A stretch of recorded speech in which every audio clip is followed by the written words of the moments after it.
Hello guys, myself N K Jha and you watching play with chemistry.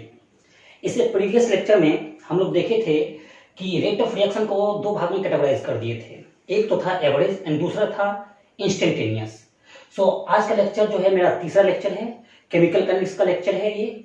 हाँ, तो आज जो हम लोग स्टडी करने जा रहे हैं वो average rate and instantaneous rate के बारे में। तो हम लोग जानेंगे कि इंस्टेंटेनियस और एवरेज रेट क्या होता है। भाई क्या होता है ये तो जानना पड़ेगा ना। तो अगर rate of change of concentration of reactant and product in A definite time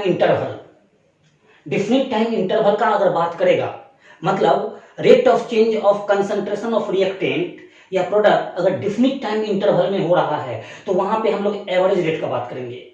लेकिन rate of change of concentration of reactant and product अगर एनी टाइम ऑफ इंस्टेंट पे हो रहा है, कोई पर्टिकुलर टाइम का बात कर रहा है, कोई पर्टिकुलर टाइम दे दिया उस इंस्टेंट पे बात कर रहा है, तो वहां पे हम लोग इंस्टेंटेनियस का बात करेंगे। सो देखते हैं यहाँ पे वो डिफिनेशन भी लिखा हुआ है, हम पहले से लिख चुके हैं इसको। तो एवरेज रेट ऑफ रिएक्शन जो हुआ है, the rate of change of concentration of reactants and products in the definite time interval, मतलब rate of change of concentration of reactant या प्रोडक्ट अगर डिफिनिट टाइम इंटरवल में, मतलब कंसंट्रेशन चेंज कर रहा है डिफिनिट टाइम इंटरवल में, तो वो एवरेज रेट को रिप्रेजेंट करेगा। ओके, तो हम लोग देखते हैं थोड़ा सा आगे कि अगर सपोज करते हैं कि हमारे पास एक रिएक्टेंट है जो कन्वर्ट हो रहा है प्रोडक्ट में। अब बताओ, यहां कुछ नहीं दिया हुआ है तो कितना दिया हुआ है? स्टोइकियोमेट्रिक कोएफिशिएंट 1, यहां भी कितना स्टोइकियोमेट्रिक कोएफिशिएंट 1, मतलब यूं कह सकते हैं कि इसका 1 जो है वो कंप्लीटली कन्वर्ट हो रहा है इसके 1 में, मतलब इसका 1 मोल यहां पे क्या दे रहा है? 1 मोल दे रहा है। अगर वॉल्यूम 1 लीटर ले लिया जाए तो कह सकते हैं कि इसका कंसंट्रेशन 1 कंसंट्रेशन जो है इसके 1 कंसंट्रेशन में चेंज कर रहा है। अगर एट t इक्वल टू 0 का बात करें या मान लेते हैं एक टाइम t1 का बात करते हैं, eight t equal to t1, मतलब कुछ समय के बाद तो रिएक्टेंट अपने कंसंट्रेशन को घटाया होगा। तो मान लेते हैं कि यहां पे रिएक्टेंट का कंसंट्रेशन है और वो 1 है। क्लियर?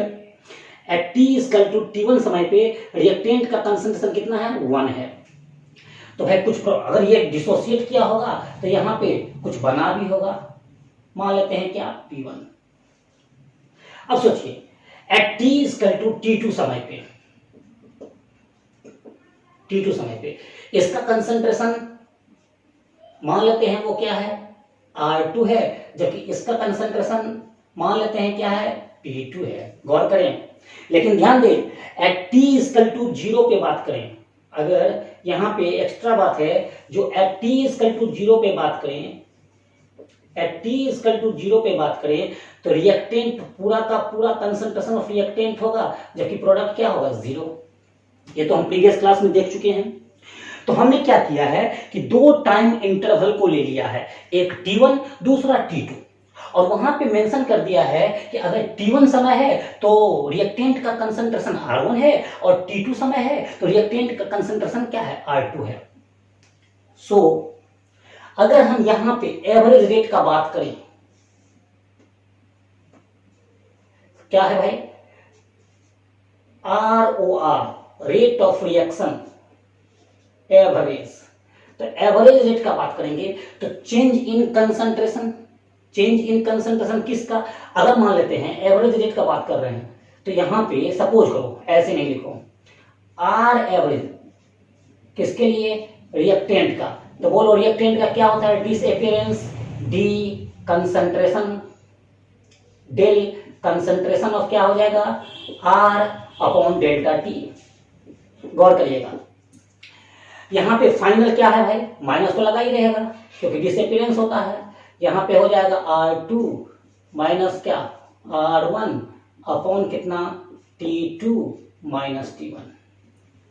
अगर average rate R average product का निकालें, तो प्रोडक्ट का निकाल रहे हैं भाई, तो वो क्या हो जाएगा? Plus del P concentration of P upon del T।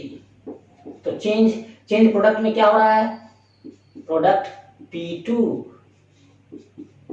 Concentration of P1 upon T2 minus T1। देखिएगा, गौर करिएगा, यहां पे हम आप लोग को बताए थे रेट कभी नेगेटिव हो ही नहीं सकता है। यहां पे तो साइन लगाए हैं, प्रीवियस क्लास में हम आपको दिखाए थे कि नेगेटिव साइन क्यों आता है, ये अपनी तरफ से हम लोग लगाते हैं, ठीक है। सो रेट ऑफ रिएक्शन अगर हम एवरेज रेट लिखना चाहें तो क्या लिख सकते हैं, रेट ऑफ रिएक्शन अगर इसका निकालें और वो जो होगा, बताइए रिएक्टेंट का डिसअपीयरेंस हो रहा है तो क्या लिखेंगे, del concentration of R upon क्या, डेल टी। ये बराबर क्या हो जाएगा, प्रोडक्ट का अपीयरेंस हो रहा है plus del concentration of P upon del T. और ये यूं भी कह सकते हैं क्या भाई, माइनस क्या हो जाएगा, concentration R2 concentration R1 upon T2 minus क्या T1, या यूं कह सकते हैं प्लस, ठीक है, concentration P2 concentration P1 by T2 minus T1। क्या देखे, जब दोनों में स्टोइकियोमेट्रिक कोफिशिएंट सेम था, जब दोनों में स्टोइकियोमेट्रिक कोफिशिएंट सेम था तो rate of reaction, average rate of reaction ये आ रहा है, ठीक। लेकिन फॉर क्या यहां पे लिख सकते हैं, अगर हम ऐसे लिखें रेट एवरेज, ठीक है, तो यहां पे क्या हो जाएगा, minus del concentration of R upon del T which is equal to plus del concentration of P upon del T for same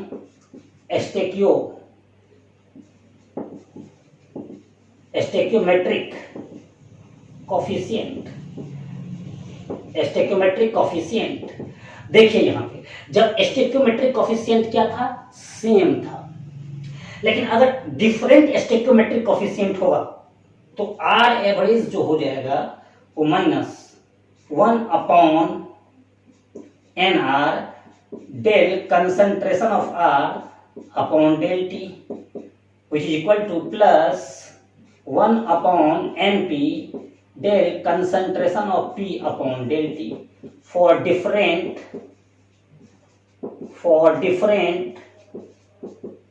stoichiometric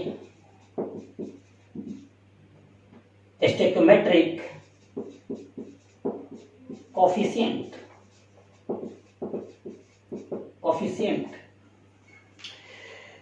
मतलब हम लोग तो रेट ऑफ रिएक्शन जानते थे कि change in concentration of reactant and product bye time taken, मतलब time change और reactant के कंसंट्रेशन में क्या चेंज, कंसंट्रेशन चेंज अब बाय टाइम चेंज जो होगा वो रेट ऑफ रिएक्शन को बता देगा, रेट को बता देगा। गौर करें थोड़ा सा, यहां पे एनआर जो है वो मोल्स इन, मतलब moles in reactant, moles in reactant, इसको लिखने का जरूरत नहीं है, समझ लेंगे रिएक्शन से।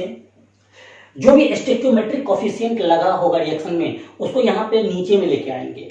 क्यों लेके आएंगे, इसके पीछे हम डील करेंगे, आगे डील करेंगे क्यों लेके आते हैं।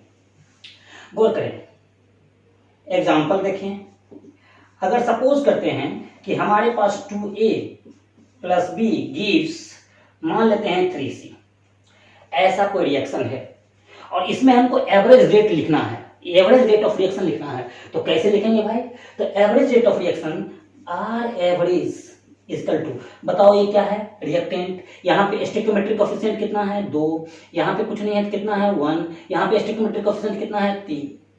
तो जो स्टोइकियोमेट्रिक कोफिशिएंट है रेट एवरेज, ये एवरेज जो होगा रेट एवरेज, ये रेट ऑफ रिएक्शन ही होगा, ध्यान दीजिएगा, एवरेज रेट। तो यहाँ पे रिएक्टेंट का डिसअपीयरेंस होता है तो पहले माइनस क्या लिखेंगे 1/2 डेल कंसंट्रेशन ऑफ क्या ए अपॉन क्या del T which is equal to, यहाँ पे क्या हो जाएगा minus 1/1 del concentration of B upon del T which is equal to, यहाँ पे अब क्या है प्लस, प्रोडक्ट में जा रहे हैं, प्रोडक्ट में क्या हो जाएगा 1/3 del concentration of C upon del T. गौर करिएगा, जो स्टोइकियोमेट्रिक, सिंपल वे में देख रहे हैं, जो स्टोइकियोमेट्रिक कोफिशिएंट है वो कहाँ आ रहा है, यहाँ पे बाय में आ रहा है, सब जगह यहाँ पे नीचे में आ रहा है। तो स्टेक्योमेट्रिक कोफिशिएंट के हिसाब से इसीलिए हम यहाँ पे लिखे थे। ये देखिए, जब भी आपको रेट ऑफ रिएक्शन एवरेज लिखना हो तो रेट ऑफ रिएक्शन के लिए हमको बैलेंस केमिकल रिएक्शन का होना जरूरी है। अगर बैलेंस केमिकल रिएक्शन है तब हम आराम से रेट ऑफ रिएक्शन लिख सकते हैं। मतलब बैलेंस केमिकल रिएक्शन होगा, इसका मतलब हमको वहां पे स्टोइकियोमेट्री आएगा, और जब स्टोइकियोमेट्री आएगा तो कोई भी रेट ऑफ रिएक्शन स्टोइकियोमेट्री के हिसाब से ही लिखेंगे। लेकिन रेट ऑफ डिसअपीयरेंस या रेट ऑफ एपियरेंस में स्टोइकियोमेट्री का कोई इन्वॉल्वमेंट नहीं होगा। ध्यान दीजिएगा, रेट ऑफ डिसअपीयरेंस या रेट ऑफ एपियरेंस में स्टोइकियोमेट्री का कोई यूज नहीं होगा। लेकिन अगर रेट ऑफ रिएक्शन लिखना है तो हमको बैलेंस केमिकल रिएक्शन चाहिए ही चाहिए, हमको बैलेंस केमिकल रिएक्शन चाहिए ही चाहिए। ओके, तो वहां पे हम स्टोइकियोमेट्री के हिसाब से हम रेट ऑफ रिएक्शन को एक्सप्रेस करेंगे। जैसे और एग्जांपल देखते हैं। इन जनरल अगर हमारे पास ए बी रिएक्ट करके मान लेते हैं ये सी ये डी देता है। चलो प्रीवियस क्लास में बताए थे, ये स्मॉल ए small B small C small D किसको रिप्रेजेंट कर रहा है? स्टोइकियोमेट्रिक कोफिशिएंट को। किसको? स्टोइकियोमेट्रिक कोफिशिएंट को। सो यहाँ पे रेट एवरेज लिख रहे हैं, आर एवरेज। चलो बताओ, जो ये रिएक्टेंट है, रिएक्टेंट का डिसअपीयरेंस होता है। जब डिसअपीयरेंस होगा तो साइन कैसा?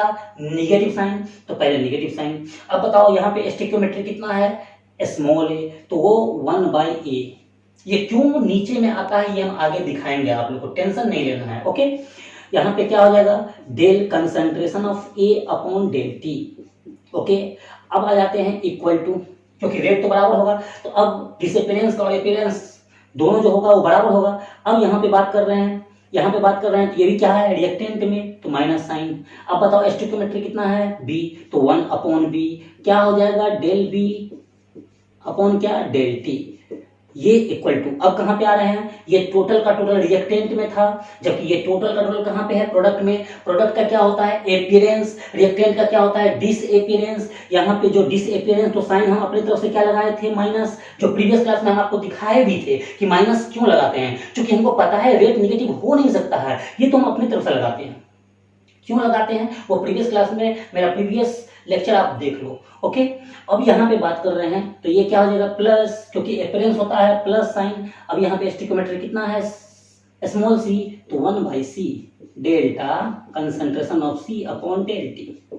ये बराबर, अब बताओ ये भी कहाँ पे है? प्रोडक्ट में। अपीयरेंस तो प्लस क्या हो जाएगा?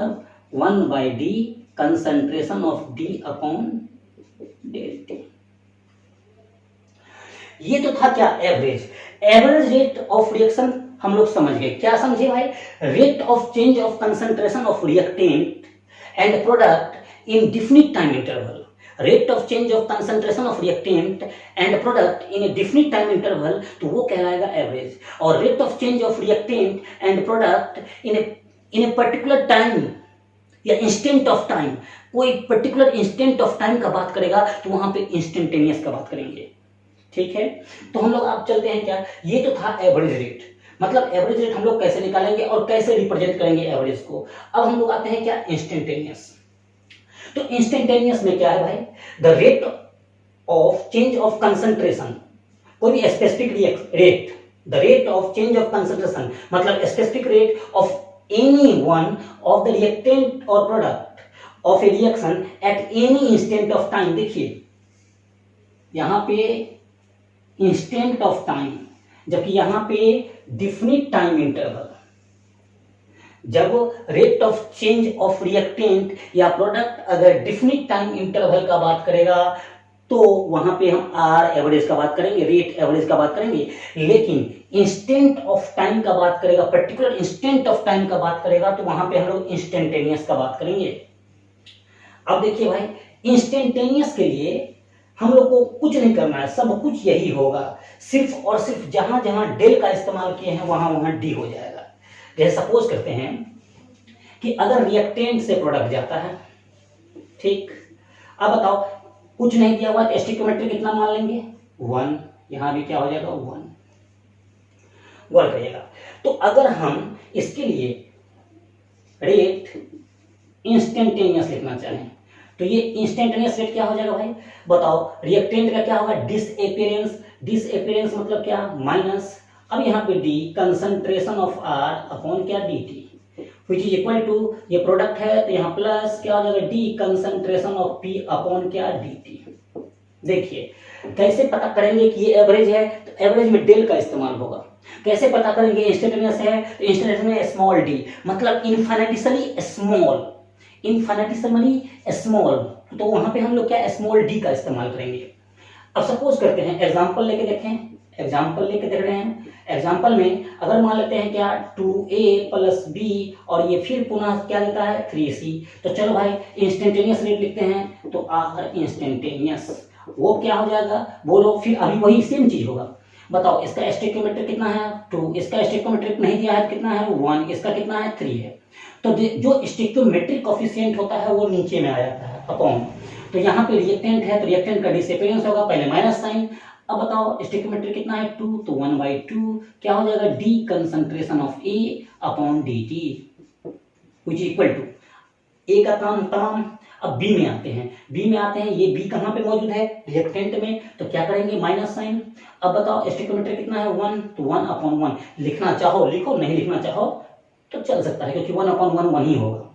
डी कंसंट्रेशन ऑफ क्या, बी अपॉन क्या, D T, which is equal to, यहाँ पे क्या हो जाएगा भाई, अब ये कहाँ पे आ गए प्रोडक्ट में, प्रोडक्ट में क्या होता है साइन प्लस। अब बताओ स्टोइकियोमेट्रिक कितना है 3, ये 1/3 D concentration of C upon D T. Easy है, मजा आ रहा होगा तो लो, मना कौन किया है, खूब लो मजा। अब और एग्जांपल देखते हैं, एग्जांपल देख रहे हैं, जैसे मान लेते हैं क्या A B B C C D D, कोई रिएक्शन है, ये फिर ए बी सी डी और क्या स्टोइकियोमेट्रिक कोफिशिएंट। तो अब यहाँ पे ये क्या है रिएक्टेंट, इसका आर इंस्टेंटेनियस लिख रहे हैं, तो आर इंस्टेंटेनियस ये बराबर क्या हो जाएगा भाई, रिएक्टेंट है, ये पूरा का पूरा यहाँ से लेके यहाँ तक क्या है रिएक्टेंट, ये पूरा का पूरा क्या है प्रोडक्ट। रिएक्टेंट का क्या होता है डिसअपियरेंस, रिएक्टेंट अपने कंसंट्रेशन को क्या करता है, घटाता है, तो माइनस 1 अपन स्टोइकियोमेट्रिक कितना है ए, क्या लिखेंगे भाई डी ए अपॉन क्या D T, which is equal to, अब आओ यहाँ पे इसका काम तमाम कर दिए, अब इसका काम पे आते हैं। चलो इसका स्टोइकियोमेट्रिक कितना है बी है, लेकिन क्या रिएक्टेंट में मौजूद है, तो कैसा साइन -1 अपॉन बी, क्या हो जाएगा D concentration of B upon क्या D T.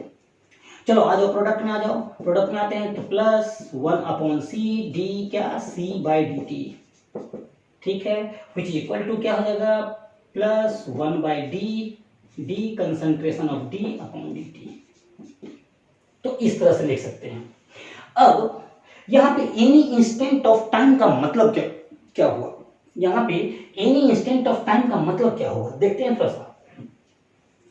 Any instant of time, तो गौर करें कि अगर हमारे पास सपोज करते हैं कि हमारे पास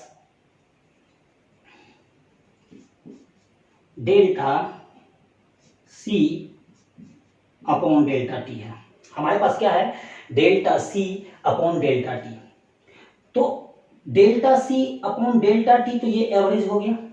अब एवरेज में लिमिट डेल्टा टी अगर टेंस टू 0 का बात करें, गौर करिएगा यहां पे delta C upon delta T, ये तो एवरेज को बता रहा है, change in concentration by time taken. अब इसमें लिमिट का हम इस्तेमाल कर दिए डेल्टा टी टेंस टू 0, 0 नहीं, अगर इक्वल टू 0 तो वो इनिशियल रेट हो जाएगा, ठीक है, जिसके बारे में चर्चा करना हमको जरूरी नहीं लग रहा है आप लोग के लिए, ठीक है। तो limit delta T tends to 0, तो delta C upon delta T becomes equal to what, dc/dt। मतलब अगर आर एवरेज है, आर एवरेज में लिमिट इस तरह से, limit delta T tends to 0 R average है, तो वो बिकम्स बन जाएगा आर इंस्टेंटेनियस।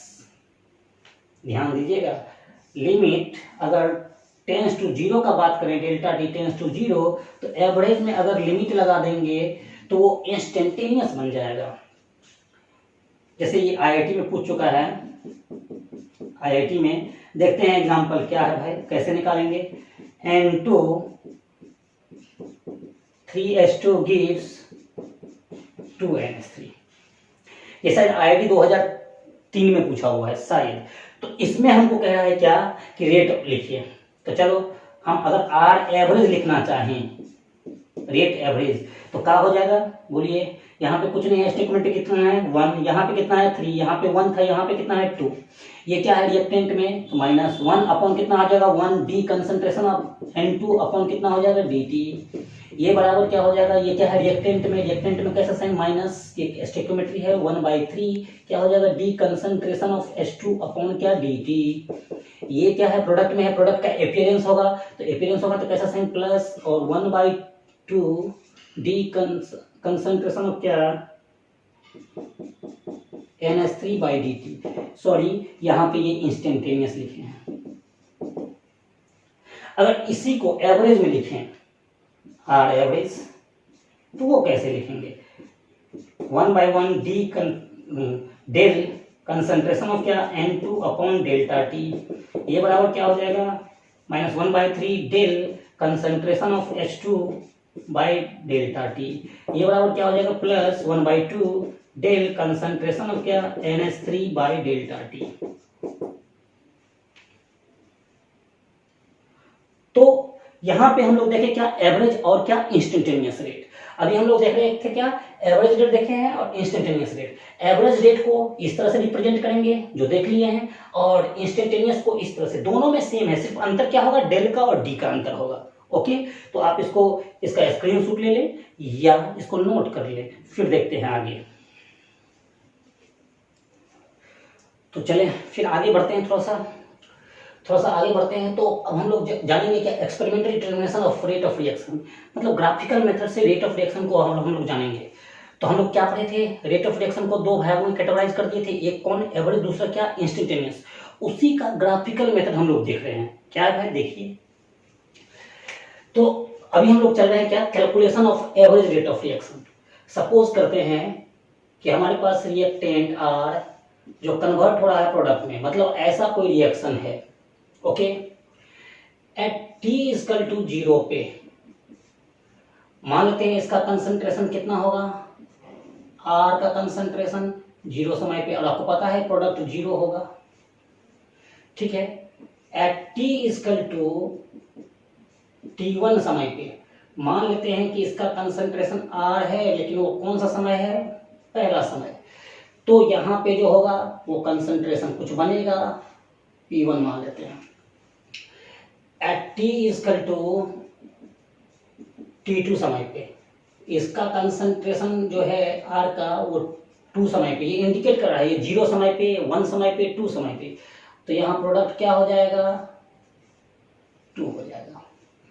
क्या देख रहे हैं, शुरू से देखते आ रहे हैं, रिएक्टेंट जो है वो टाइम बढ़ने के साथ रिएक्टेंट अपने कंसंट्रेशन को घटा रहा है और प्रोडक्ट अपने को क्या कर रहा है, बढ़ा रहा है। मतलब यहां से क्वाइट क्लियर हो गया भाई कि कंसंट्रेशन ऑफ R0 ग्रेटर होगा कंसंट्रेशन ऑफ किससे, R1 से, वो ग्रेटर होगा कंसंट्रेशन ऑफ किससे, R2 से।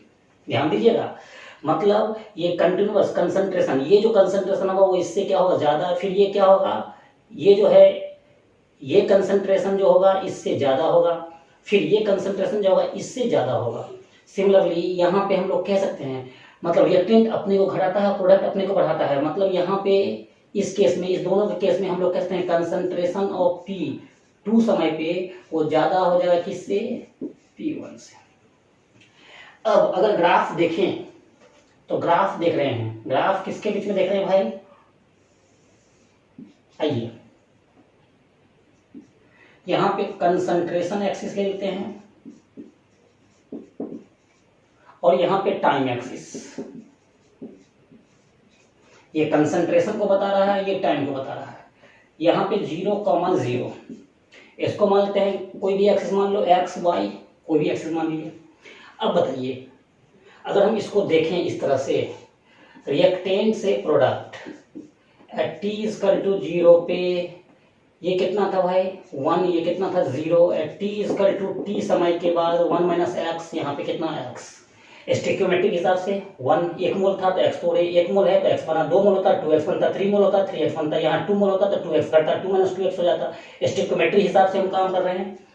अब देख क्या रहे हैं, जब टाइम 0 है तो रिएक्टेंट का कंसंट्रेशन तो है परंतु प्रोडक्ट नहीं है, तो मतलब कंसंट्रेशन एक्सिस ये हो गया, ये रिएक्टेंट का कंसंट्रेशन 0 समय पे, जबकि प्रोडक्ट का कंसंट्रेशन 0 समय पे कुछ नहीं है। जैसे जैसे टाइम बढ़ रहा है रिएक्टेंट अपने कंसंट्रेशन को घटा रहा है और प्रोडक्ट अपने कंसंट्रेशन को क्या हो रहा है, बढ़ा रहा है। मतलब यहाँ पे ये हो जाएगा प्रोडक्ट का कंसंट्रेशन और ये हो जाएगा किसका, रिएक्टेंट का कंसंट्रेशन। तो क्या देखें, जैसे जैसे टाइम बढ़ा तो रिएक्टेंट अपने कंसंट्रेशन को घटाया, प्रोडक्ट अपने कंसंट्रेशन को बढ़ाया। इसका 3 ग्राफ हो सकता है जो केमिकल इक्विलिब्रियम में हम लोग देख चुके थे। एक क्या होगा, दोनों मर्ज कर जाएगा, एक ऊपर रह जाएगा एक नीचे रह जाएगा। तो हम चूंकि अभी हमको आगे समझाना है इसलिए ये ग्राफ लिए हैं। ओके, तो देखते हैं। अब हम एवरेज रेट का बात कर रहे हैं। Average rate, rate average for किसके लिए, रिएक्टेंट, इसका बात कर रहे हैं।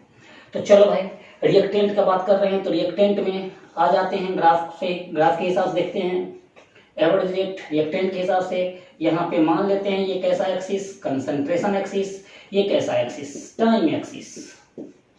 ठीक, अब रिएक्टेंट यहाँ पे सपोज कर रहे हैं रिएक्टेंट मैक्सिमम पे है और ये मान लेते हैं 0 समय पे है। ठीक, रिएक्टेंट अपने कंसंट्रेशन को घटाएगा। चलो भाई 2 टाइम का बात कर लेते हैं, एक टाइम ये लेते हैं और एक टाइम ये लेते हैं। गौर करिएगा, यहाँ पे ये, यहाँ पे ये। अब सोचो थोड़ा सा, यहाँ जो कंसंट्रेशन होगा वो R1, क्योंकि ये T1 समय पे, देखिए T1 समय पे R1 कंसंट्रेशन ये थे, और ये समय मान लेते हैं, ये समय मान लेते हैं क्या, T2। तो T2 पे कंसंट्रेशन बताओ कितना है, R2। तो अब देखिए यहां से लेके अगर देखा जाए ये पॉइंट, ये पॉइंट, तो ये यहां से लेके यहां तक जो होगा ये पूरा का पूरा जो है वो डेल्टा T को बता देगा।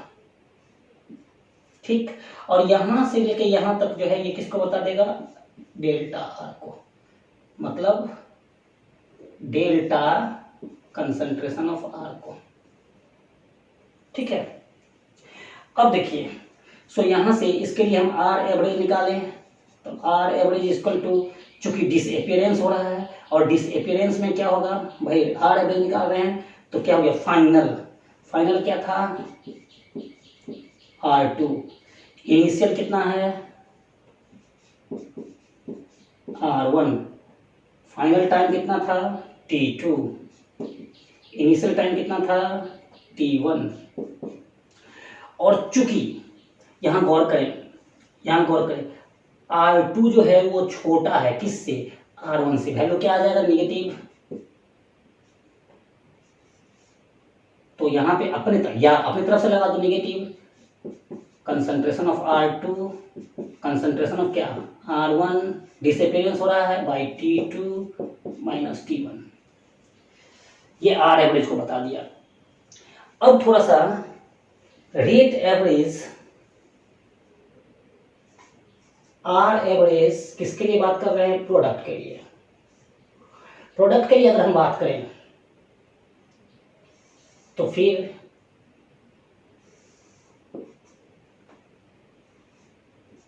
यहां पे ये कंसंट्रेशन एक्सिस है, ये टाइम एक्सिस है। देखें टाइम एक्सिस है। अब थोड़ा सा देखिए, प्रोडक्ट अपने कंसंट्रेशन क्या कर रहा था, बढ़ा रहा था, तो चलो भाई बढ़ा देते हैं, बढ़ा रहा था। अब यहाँ पे 2 टाइम का बात कर लेते हैं, एक टाइम मान लेते हैं T1, दूसरा टाइम मान लेते हैं T2। T1 पे कितना था P1,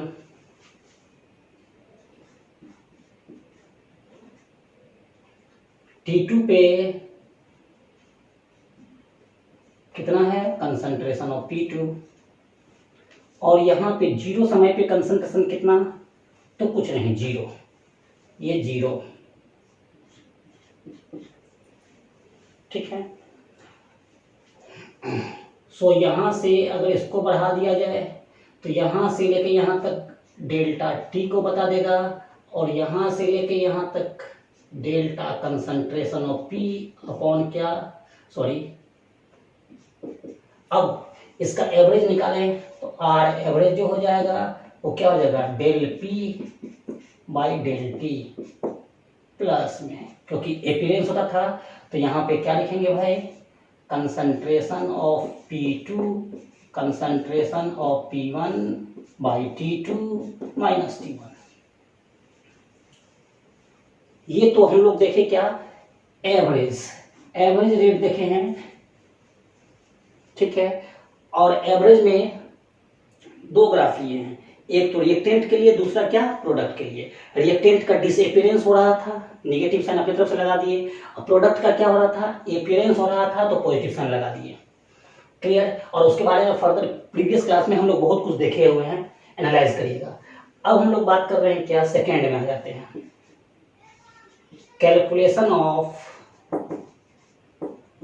कैलकुलेशन ऑफ इंस्टेंटेनियस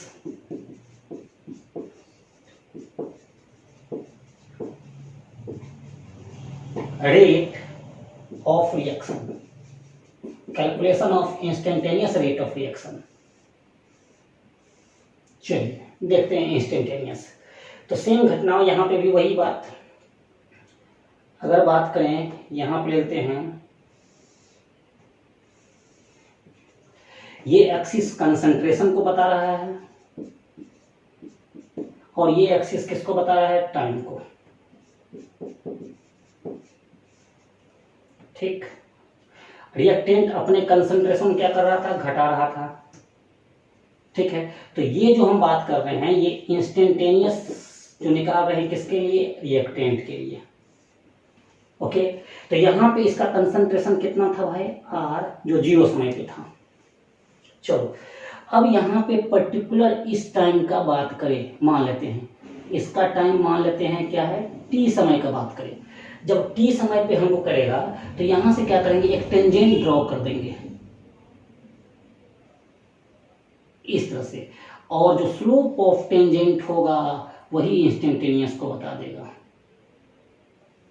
देखिए स्लोप नेगेटिव, तो यहाँ पे इसको हम लोग मान लेंगे क्या, ये डी कंसंट्रेशन आर, और यहाँ से लेके यहाँ तक जो होगा वो डी टी होगा, समय बहुत कम समय के लिए। तो यहाँ पे निकल जाएगा क्या, आर इंस्टेंटेनियस, रिएक्टेंट का है तो minus D concentration of R upon कितना, डी टी। मतलब slope of the tangent, rate instantaneous जो है यहाँ पे क्या हो जाएगा, slope of the tangent, slope of the tangent. अब आते हैं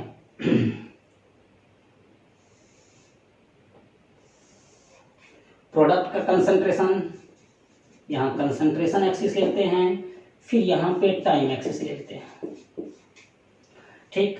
अब हम लोग क्या देखे थे यहाँ ग्राफ में कि प्रोडक्ट अपने कंसंट्रेशन को क्या कर रहा था, बढ़ा रहा था, तो चलो बढ़ा देते हैं इस तरह से।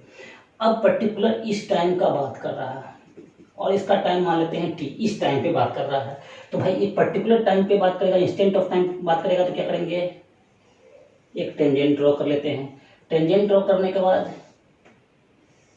बना लो ट्रायंगल, यहाँ से लेके यहाँ तक जो बता देगा वो डी टी को बता देगा, यहाँ से लेके यहाँ तक जो है वो डी कंसंट्रेशन ऑफ पी को बता देगा, और ये जो हो जाएगा ये पॉइंट पे निकालेंगे तो वो क्या हो जाएगा, आर इंस्टेंटेनियस, क्योंकि प्रोडक्ट है तो अपीयरेंस होगा, तो डी कंसंट्रेशन ऑफ क्या, पी बाई डी टी। ये था इंस्टेंटेनियस, और इसके लिए भी इंस्टेंटेनियस क्या हो जाएगा, instantaneous slope of the tangent, slope of the tangent, slope of the tangent instantaneous हो जाएगा, okay. Slope of the tangent हम लोग को यहाँ पे, तो हम इंस्टेंटेनियस को देख लिए, एवरेज को देख लिए। एवरेज मतलब क्या, जो पर्टिकुलर टाइम इंटरवल दिया रहेगा, फाइनाइट टाइम इंटरवल दिया रहेगा, और पर्टिकुलर टाइम का बात करेंगे तो इंस्टेंटेनियस। ये ग्राफिकल एप्टीट्यूड था। अब देखो ना यहाँ पे अगर हम इसको एक्सिस मान के काम करें तो ये देखो स्लोप, ये तो इसका स्लोप क्या हो जाएगा, पॉजिटिव, जबकि इसका स्लोप क्या हो जाएगा, नेगेटिव। वैसे भी आ रहा है नेगेटिव वैल्यू, पॉजिटिव वैल्यू। वैसे हमको ये बात ध्यान नहीं रखना है, हमको ये बात ध्यान रखना है कि रेट जो होता है वो कभी निगेटिव हो नहीं सकता है। तो रिएक्टेंट के केस में हम लोग निगेटिव साइन अपनी तरफ से डाल देते हैं, ठीक है। और जबकि प्रोडक्ट में तो पॉजिटिव आता ही है, तो उसमें कोई छेड़छाड़ नहीं करना है। ओके, तो इसको आप लोग इसका स्क्रीनशॉट ले लें या इसको कॉपी करें, फिर देखते हैं क्या आगे होता है।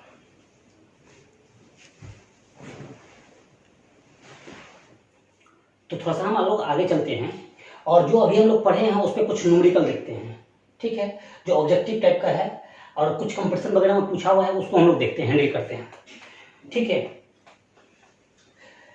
सबसे पहला जो है ऑब्जेक्टिव क्वेश्चन है, for the reaction 2a + b gives 3c + d, which of the following does not express the reaction rate। कुछ नहीं करना है, देख लो क्या है, डी स्मॉल डी का इस्तेमाल किया है, मतलब इंस्टेंटेनियस, लिख डालो इंस्टेंटेनियस।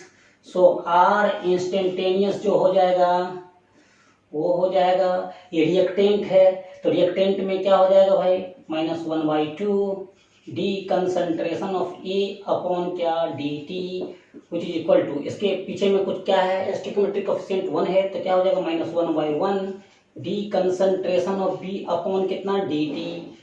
ये प्रोडक्ट हो गया। प्रोडक्ट का क्या होता है, एपिरेंस होता है। यहाँ पे स्टोइकोमेट्रिक कोएफिशिएंट कितना है, 3 है, तो +1/3 D concentration of C upon D T, ये बराबर क्या हो जाएगा, इसके पीछे कितना स्टोइकोमेट्रिक कोएफिशिएंट है, कितना है, नहीं कुछ है तो 1 है, तो यहाँ पे क्या हो जाएगा +1/1 D concentration of D upon D T. देखो भाई कौन सा इसमें नहीं आ रहा है, तो -dc/3dt, माइनस, ये तो प्लस है, चलो यही आंसर हो जाएगा। यहाँ पे प्लस है जबकि यहाँ पे क्या है, माइनस है, -dB/dt आ रहा है, प्लस dd/dt, तो dd/dt आ रहा है, -da/2dt आ रहा है, तो कौन नहीं आ रहा है, तो यहाँ पे देखिए ये चीज यहाँ पे था और यहाँ पे क्या है भाई, ये चीज है, तो एक्सप्रेशन में नहीं आ रहा है। सो आंसर क्या हो जाएगा, ए। आते हैं नेक्स्ट क्वेश्चन में, एम्स का क्वेश्चन है। चलो फिर इंस्टेंटेनियस का बात कर रहा है तो चलो लिखते हैं R instantaneous which is equal to, बताइए स्टोइकोमेट्रिक कितना है, रिएक्टेंट में है तो डिसअपियरेंस होगा, स्टोइकोमेट्रिक कितना है, 2 है तो -1/2 डी कंसंट्रेशन ऑफ क्या N2O5 अपॉन dt, okay, which is equal to, आ जाइए यहाँ पे क्या है, प्रोडक्ट है, ये दोनों प्रोडक्ट है, इसके पीछे स्टोइकोमेट्रिक कितना है, स्टोइकोमेट्री जो है 4 है, तो यहाँ पे क्या हो जाएगा +1/4 D concentration of NO2/dt which is equal to, बताओ इसके पीछे कितना स्टोइकोमेट्री है, कुछ नहीं है तो 1 है, तो +1/1 डी कंसंट्रेशन ऑफ O2/dt।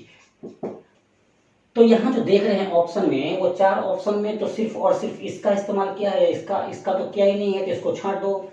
अब देखो कौन सा ऑप्शन होगा, तो +1/4 DNO2/dt, यहाँ पे माइनस है, माइनस तो है ही नहीं, गलत गया, ये तो हो ही नहीं सकता है, तो यहाँ पे 1/4 DNO2 concentration of NO2/dt, so answer C हो जाएगा।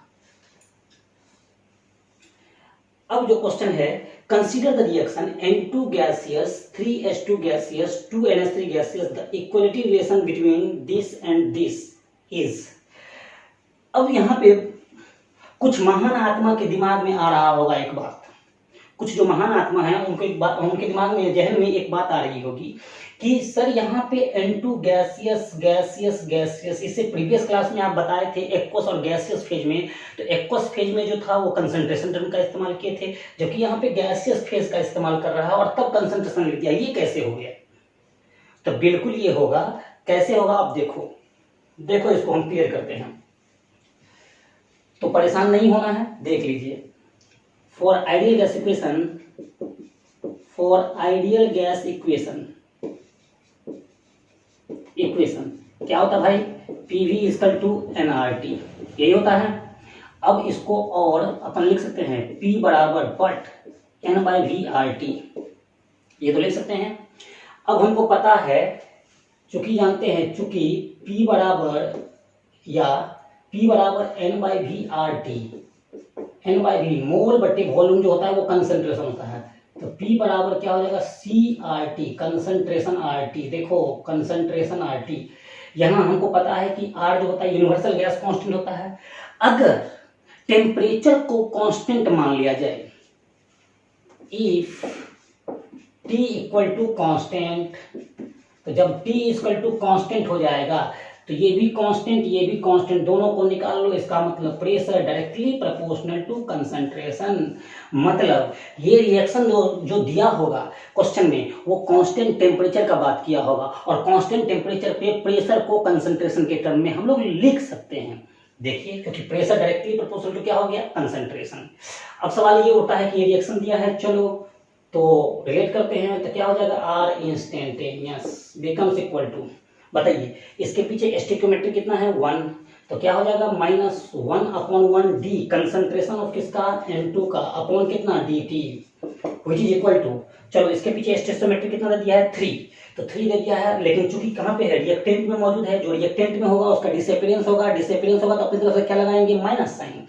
और हमको माइनस साइन क्यों लगाते हैं, क्योंकि हमको पता है कि रेट जो होता है कभी निगेटिव नहीं होता है, और प्रीवियस क्लास में निगेटिव आया था तो उसको पॉजिटिव करने के लिए हम लोगों ने क्या किया था, माइनस साइन अपनी तरफ से लगाया था। सो यहाँ पे क्या हो जाएगा -1/3 D concentration of H2 upon dt which is equal to, अब यहाँ पे प्रोडक्ट में आ गए, प्रोडक्ट में स्टोइकियोमेट्रिक कोएफिशिएंट कितना है 2, तो क्या हो जाएगा +1/2 D कंसंट्रेशन ऑफ NH3/dt। अब कोरिलेट किसको करना है, कोरिलेट करना है NH3 और इसके बीच में रिलेशन निकालना है। तो NH3 और इसके बीच में रिलेशन निकालना है, तो देख लेते हैं भाई कौन सा रिलेशन पॉसिबल है। तो चलो NH3 इसके बीच में, तो एक काम करते हैं 2 को इधर लेके आ जाते हैं, तो रिलेशन निकल गया। रिलेशन क्या निकल गया, D concentration of NH3/dt which is equal to 2 इधर जाएगा तो क्या हो जाएगा -2/3 D concentration of H2/dt D concentration of NH3 dt, तो क्या हो गया -2/3, तो -2/3, सो आंसर क्या हो जाएगा B। क्लियर। अब आते हैं, ये क्वेश्चन भी पूछा हुआ है मेडिकल में, मेडिकल 2002 में पूछा हुआ है, ठीक है। कहता है कि 3A से 2B जा रहा है, तो कहता है rate of reaction plus D concentration of B/dt is equal to क्या, तो चलो फिर यहाँ पे इंस्टेंटेनियस, तो R इंस्टेंटेनियस का बात कर रहे हैं, तो वो क्या हो जाएगा माइनस, रिएक्टेंट है स्टोइकियोमेट्री कितना है 1/3 3 है, तो बाय में आएगा D concentration of A upon कितना dt which is equal to, यहाँ पे क्या है, ये प्रोडक्ट है, प्रोडक्ट में स्टोइकियोमेट्री कितना है 2 है, तो प्रोडक्ट का अपीयरेंस तो +1/2 D concentration of B upon dt। अब अपन को क्या बोल रहा है प्लस dB/dt, तो चलो इसीलिए यहाँ से हम लोग कह सकते हैं D कंसंट्रेशन ऑफ B/dt, ये प्लस में है इक्वल टू, ये 2 कहाँ चला जाएगा इस साइड, तो क्या हो जाएगा -2/3 D concentration of A/dt। Okay, अब आ जाते हैं इसका सॉल्यूशन देखते हैं अपन। इसको तो सॉल्व कर लिए, इसको भी सॉल्व कर लिए, क्लियर। इसमें ध्यान दीजिएगा, गैसियस फेज में हम आपको क्लियर कर दिए हैं, क्यों, क्योंकि यहाँ पे जो रिएक्शन लिया होगा और टेम्परेचर कांस्टेंट करके लिया होगा, तब गैसियस फेज का इस्तेमाल किया, और हम जब टेम्परेचर कांस्टेंट होगा तो pressure directly proportional to concentration होगा, और कंसंट्रेशन के टर्म में लिख सकते हैं कब, जब टेम्परेचर कांस्टेंट होगा। अब यहाँ पे ये दिया हुआ है, ये हमारे पास रिएक्शन दे दिया है और कहता है कि ये इसका रेट कांस्टेंट है। चलो इस रिएक्शन को कोरिलेट करेंगे, तो इसका R इंस्टेंटेनियस लिखो, तो बताओ इसका स्टोइकियोमेट्री कितना है x, तो लिखेंगे -1/x, क्यों माइनस, क्योंकि रिएक्टेंट में है D concentration of A upon कितना dt, ये बराबर, बताओ इसका स्टोइकियोमेट्री कितना है y, और चूंकि रिएक्टेंट में है तो minus sign Y D concentration of B upon क्या डी टी। ये कहाँ पे है, प्रोडक्ट में। प्रोडक्ट का क्या होता है, एपियरेंस। एपियरेंस मतलब कैसा साइन, प्लस, और 1/z D concentration of C upon D T. अब इसको कोरिलेट कर देते हैं, कोरिलेट कैसे करेंगे भाई, minus D concentration of A by D T equal to minus D concentration of B upon कितना डी टी। ये बराबर दिया है क्या, 1.5। यहाँ जो 1.5 दिया हुआ है, क्या इसको अपन 3/2 लिख सकते हैं, बोलो यस ना। ओके, तो यहाँ लिख देते हैं क्या, 3/2 D concentration of C by D T, और ये प्लस में होगा। चलो अब क्या करो, ये 3 को सबके नीचे लेके आ जाओ। तो यहाँ पे क्या हो जाएगा भाई, कोरिलेट करो जो दिया हुआ था। इफ ये दिया है तो ये दिया है, तो कोरिलेट करो। अब ये 3 को नीचे लेकर जाते हैं, तो क्या हो जाएगा, -1/3 D concentration of A by क्या डी टी। ठीक है, यहाँ पे इस दोनों इक्वेशन को हम कोरिलेट कर देंगे। पहले इसको नीचे लेके आ जाओ, तो 1/3 D concentration of B by D T, ये बराबर क्या हो गया, plus 1/2 D concentration of C by D T. और आपको पता है, यहाँ पे देखिए ये x, तो x बराबर कितना हो जाएगा 3, ये y बराबर कितना हो जाएगा 3, ये z बराबर कितना हो जाएगा 2।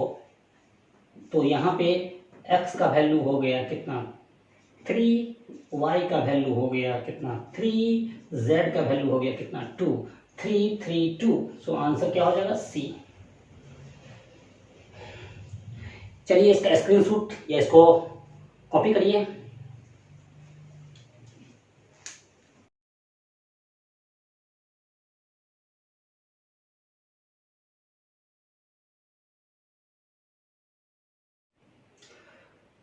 तो आज का क्लास इतना ही, फिर मिलते हैं नेक्स्ट लेक्चर में। लेकिन हाँ, एक बात कहना आप लोगों को जरूरी है कि यार आप लोग चैनल सब्सक्राइब लाइक नहीं कर रहे हो। सो प्लीज़ मेरे चैनल को लाइक करें, सब्सक्राइब करें और शेयर भी करें, और थोड़ा कॉमेडी भी कर लेते हैं। जो लोग लाइक नहीं करेंगे तो उनका सातों विद्या नाश हो जाएगा, ध्यान दें। इसलिए लाइक करें, शेयर करें, सब्सक्राइब करें। Okay, bye bye, take care and see you again.